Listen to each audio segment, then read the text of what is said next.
So your most recent post on Basketball She Wrote was about the go-ahead shot Benedict Mathurin took at the end of the second Celtics game, which led to free throws and the win, a shot that no Pacer had taken out of that action before that moment.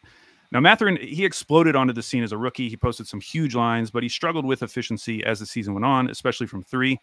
This season, he's playing slightly less minutes, but has improved his efficiency across the board, though he's not getting to the line nearly at the rate he was last season. Where have you seen the biggest improvements in his game, and what do you see as the most important next step for him going forward?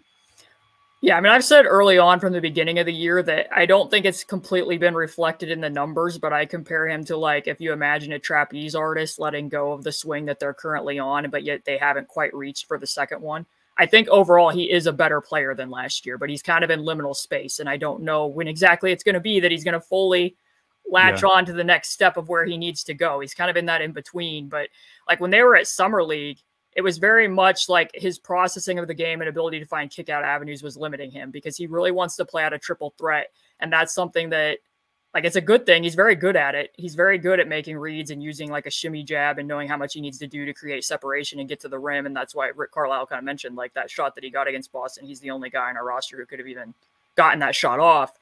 But there's times where he'll be open and he doesn't realize like it's a short closeout and he doesn't just naturally shoot the inflow shots that are coming to him. So the threes are following at a better clip, but I think he could even be taking a few more attempts in some of those situations just so that he's drawing longer closeouts because he is so good at driving downhill and drawing contact, and the free throw attempts have gone up for him.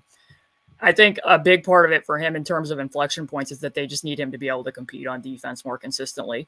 And there have been some solid performances for him, like what he's played terrifically against Milwaukee and pretty much most of those matchups and had some really big plays against Giannis down the stretch in the first when they got over him. But then there'll also be moments where, like, yeah, they scored 150 points on the Hawks, but there's 3 possessions in a row where he's given up a screen rejecting to DeJounte Murray, and then DeJounte Murray's getting to the rim where they need more from him there. And I think that he is capable of doing it. He has the tools physically to do it.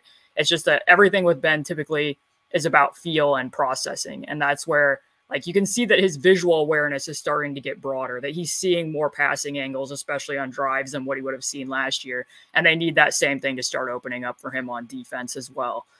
Because if he's going to play out there with Tyrese Haliburton, the numbers with Tyrese and Ben are not good. I think that's in part why they went ahead and moved him back to the bench. I think some of that was, second year slump and having to figure out the different ways that teams were guarding him, but also like the numbers between Tyrese and Buddy are better. The numbers between Tyrese and Andrew are better because Andrew's probably the most complete defender on the team, and Buddy just has a degree of gravity that no one else on the roster has. So it's going to have to be Ben knocking down inflow shots that come to him and continue to be making strides as a defender. So, Caitlin, I was a big Jarace Walker guy going into this past draft. I know you did a lot of pre-draft work on Walker, and the Pacers drafted him 8th overall. But through 37 games, he's only played 100 minutes total across 12 games. How did you envision Walker's fit on the Pacers going into the draft? And with reports that the Pacers are, quote, very determined not to trade Walker, how important do you think it is that he could potentially be? How important could he be in this next era of the Pacers? I mean, in theory, his skill set represents pretty much everything that they're missing.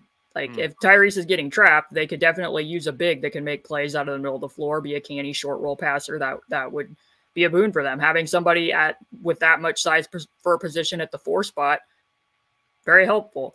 Going into the pre-draft process, I was most impressed by him guarding the corners and what his off-ball defensive instincts were. And I think in part, I might have missed the mark slightly there just because of what Houston's defensive scheme was. They were a very aggressive trapping scheme that called for him to have to be more proactive. So while he does make good reads, that's very different than what the Pacers do. And I was talking about them staying home on 3-point shooters. What they do with the low man is a lot more restraint.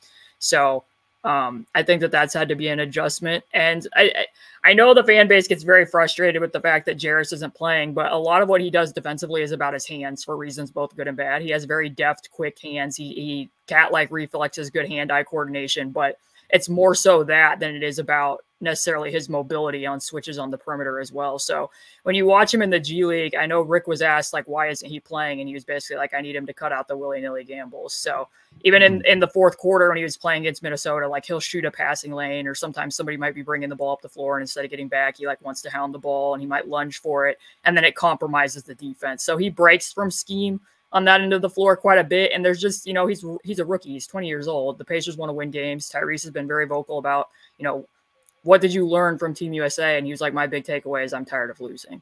So it's just a little bit, you know, of a difference in timeline in terms of where they are and what they're waiting to see. But I do think that when you watch his G League minutes, that you can see improvements from him. Like going into Summer League in the beginning of the season, he was definitely drifting, like he was getting hit by a gust of wind to his left when he's shooting. And now he's shooting the heck out of the ball in the G League, which the closeouts will be different at the NBA level, but you can see he's a lot more straight up and down. So I think that he can be a big part of it. His archetype represents what you see at the 4 spot being necessary in the playoffs, I think, a lot of the time. But how long that's going to take before he gets there, because he's not there yet. So very interesting that got reported this week that they're, you know, very, very determined not to trade him in deals for Siakam, who, if you did trade for Siakam, would be, you know, starting in front of Jarace for 4 years. So that's a little bit curious for me.